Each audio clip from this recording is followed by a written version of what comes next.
오늘 창세기 27장 마지막 부분을 함께 묵상합니다. 야곱이 이삭에게서 형 에서가 받을 복을 정당하지 않은 방법으로 속여 빼앗은 일이 있었죠. 그러나 그것은 이미 창세기 25장에 설명된 큰 자가 작은 자를 섬기게 될 것이라고 하는 그 예언의 말씀이 이루어지는 것입니다.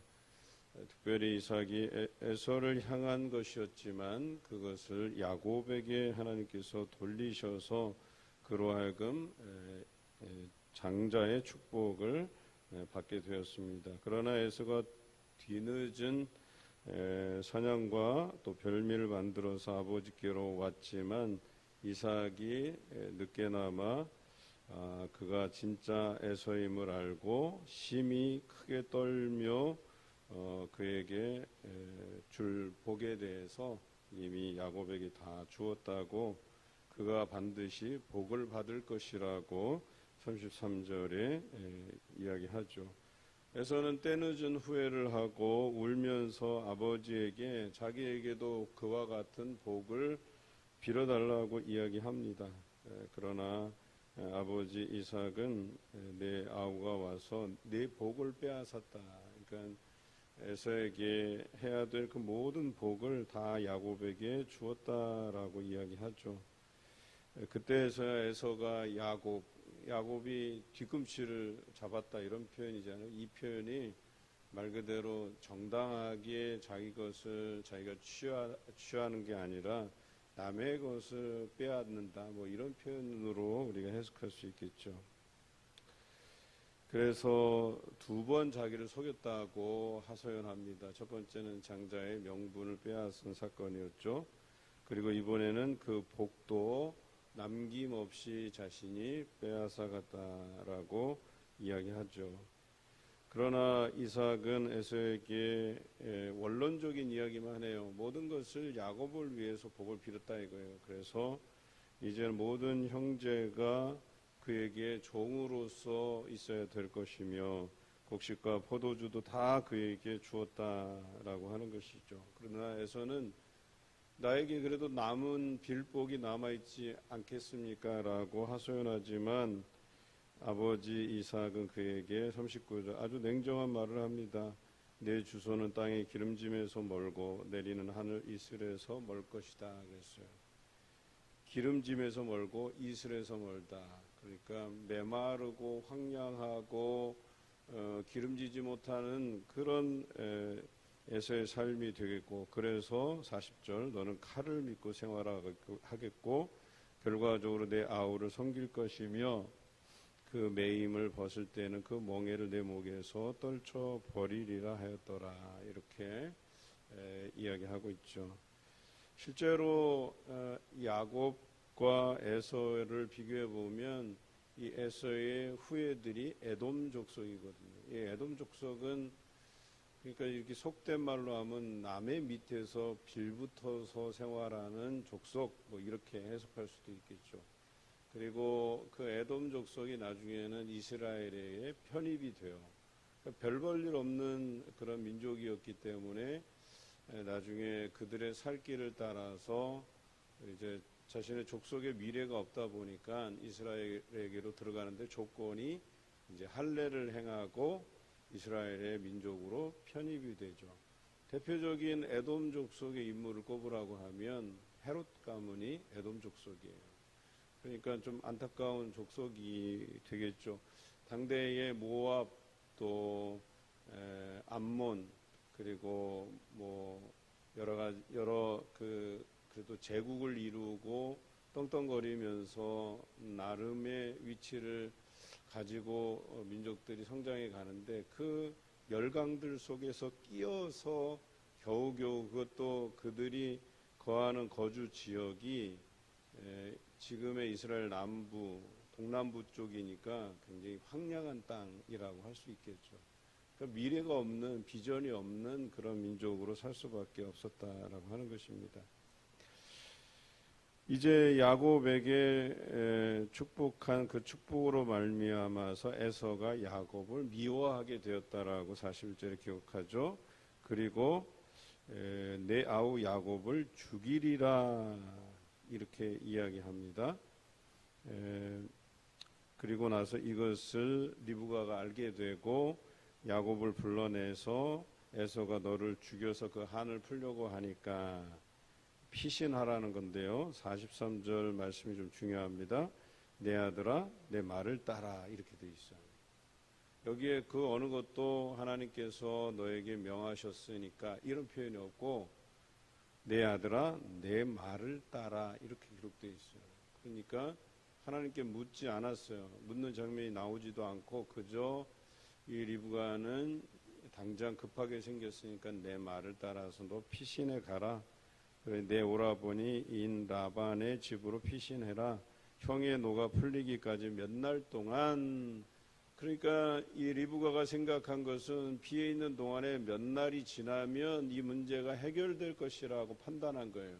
여기에 리브가의 실수가 있었던 거예요. 아무리 리브가가 하나님께서 말씀하신 뜻을 이해하고 자기 둘째 아들인 야곱에게 이삭의 축복을 받게 했다고는 하지만 그렇다고 해서 반드시 그가 옳은 선택을 하고 옳은 판단을 하는 것만은 아니라는 거예요. 반드시 하나님 앞에 물어야 될 이 과정이 있는데 그것을 생략하고 그냥 자신의 뜻대로 자신의 말을 따라서 행하라고 한 거예요. 그러니까 이건 며칠이면 끝날 문제다 이렇게 생각을 한 거죠. 그런데 어떻습니까? 그가 형의 분노가 풀려 자기의 행한 것을 잊어버릴 때에 그래서 내가 사인을 줄 테니까 그때 돌아오면 된다. 내가 한날에 어찌 이 형제 간의 비극을 내가 볼 수 있겠냐라고 얘기한 건데요. 참 안타까운 일이지만 오늘 성경 이후에 리브가는 야곱을 보지 못합니다. 그러니까 야곱이 떠나간 이후에 리브가와 상봉하는 장면이 나와 있지 않아요. 그래서 야곱이 에서와 상봉하는 그때에 이미 리브가는 저 세상 사람이 됐다는 거죠. 그러니까 이 얼마나 안타까운 일이에요. 그 아들의 얼굴, 사랑하는 아들의 얼굴을 보는데 그게 마지막일 것이라고 생각을 하지 못했던 거죠. 우리 인생이라는 게 다 그래요. 우리 생각에는 또 볼 수 있을 거라고 생각하지만 제가 이 봉산교회 부임하고도 그런 일들이 많았어요. 어느 집사님이 그동안 한동안 교회에 나오시지 않다가 우리가 구역 만남의 주의를 하면서 그날 나오셨어요. 그래서 너무 반갑고 교회에서 그래서 그렇게 기념사진도 찍고 그런데 그 주간에 별세하셨어요. 그냥 건강할 줄만 알고 그래서 이제 좀 더 건강해지셔서 우리 교회에서 함께 할 날들이 많을 줄 알았는데 그러지 못했어요. 우리 인생이라는 게 그런 거예요, 사실. 또 어떤 권사님은 물론 연세가 많으셨는데 그동안 교회에서 뵙지 못하다가 주일날 교회 나오셔서 너무 반가워서 제가 사진을 찍고 그렇게 지났는데 그 이후로 그것이 마지막 권사님을 뵙는 그런 상황이 되어버렸죠. 그런 거예요. 이 리브가가 될 일에 대해서 몰랐다라고 하는 것이죠. 우리 인생이라는 게 한 치 앞도 모르는데 우리가 마치 백날을 살 것처럼 확신하고 자신하는 것, 여러분 그것이 아니라 오히려 우리 하나님 앞에 그 하루하루의 삶에 대해서 감사할 수 있어야 된다라고 하는 것이죠. 더군다나 우리가 코로나를 겪고 나서 그 몇 안 되는 한 2, 3년 사이에 우리 안에 많은 변화들이 있었지 않습니까? 그렇게 될 것이라고 우리가 짐작이라도 했겠냐라고 하는 거예요. 지나오면서 뭐 저희 아내의 친척분들 중에서도 백신 맞다가 별세하신 분도 계시고, 그러니까 우리 인생이라고 하는 게 그 미래를 장담할 수 있는 게 아니라는 거예요. 그래서 어떤 일이라도 하나님 앞에 묻고 기도하는 것이 매우 중요하다라고 하는 것이겠죠. 그렇게 리브가는 기도하지 않고 내 말을 따라서 행하라고 한 그 한마디에 영영 생이별을 하고 더 이상 야곱을 만날 수 없는 그 결과물을 얻게 되죠. 뿐만 아니라 야곱의 인생이 얼마나 험난했습니까? 이때부터 야곱의 험난한 인생이 시작하는 거예요. 그래서 그가 어때요? 12아들들을 낳고 나서 물론 그 아내를 얻게 되는 과정도 쉽지 않았어요. 사랑하는 라헬을 얻기 위해서 먼저 레아를 얻고 그 다음에 라헬을 얻고 그 일을 위해서 14년 동안 라반을 위해서 봉사하고 형 에서와 우여곡절 끝에 만나게 되고 또 기근이 있어서 그 사이에서 이제 낳은 아들 요셉을 잃는 과정이며 또 마지막 아들 베논이라고 부르는 그 아들을 낳기 위해서 사랑하는 아내 라헬을 잃는 사건도 있고 또 애굽으로 갔다가 이제 그의 후손들이 그곳에서 400년 이상을 종살이해야 되는 이 엄청난 정말 안타까운 사건들이 성경에 기록되어 있어요. 그 많은 사건들 속에서 야곱이 자신을 고백해낼 때에 내가 험악한 세월을 보냈다 이렇게 표현하고 있잖아요. 결코 그가 평탄한 인생을 살지 못했어요.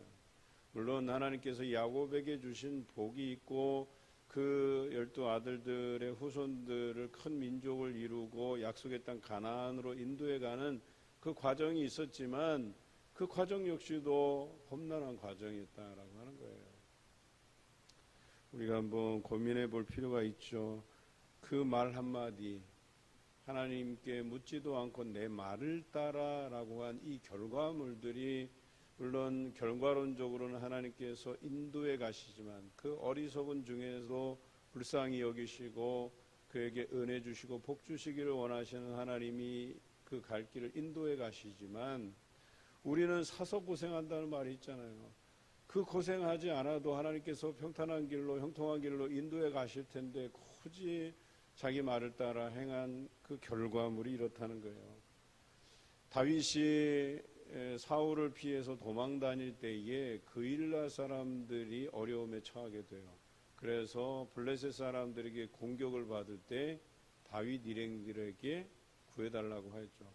근데 한번 생각해 보세요. 다윗 일행은 도망치고 있는 상황이에요. 사울에게 붙잡힐까봐. 그리고 그 수가 많지는 않아요. 못 끼켜야 한 300여 명 이상. 그런데 그 숫자를 가지고 그일라 사람을 도울까 말까를 고민하게 되고 다윗의 부하들은 극구 반대합니다. 그런데 다윗이 하나님께 물어요. 그런데 하나님의 뜻은 그일라 사람들을 구해주라는 거예요. 그래서 부하들의 반대에도 불구하고 하나님의 뜻이 그러하다 하니까 그일라 사람을 블레셋의 손에서 구출해주는 그런 장면이 나옵니다. 여러분, 그게 다른 점이라는 거예요. 아무리 급박한 상황이고 어려운 상황일지라도 하나님께 묻는 지혜가 필요하다는 거예요. 그래서 하나님께서 우리에게 무엇을 요구하시는지를 곰곰이 생각해 보시라는 거예요. 하나님의 뜻을 구하십시오. 여러분, 단 하루라도 이틀이라도 내게 주어진 날이 많지 않더라도 급하게 생각하고 판단하기보다는 그리고 인간적인 생각보다는 하나님께 맡겨드리는 생각이 중요한 거예요. 하나님께서 내게 주시는 그 말씀대로 행하실 때에 이것이 내 말이 아닌 하나님의 판단에 맡겨두고 하나님의 인도하심에 맡겨둘 때에 우리 하나님께서 최선의 길로 인도해 가시리라고 하는 그 믿음 가운데 살아가시기를 주님의 이름으로 기원합니다.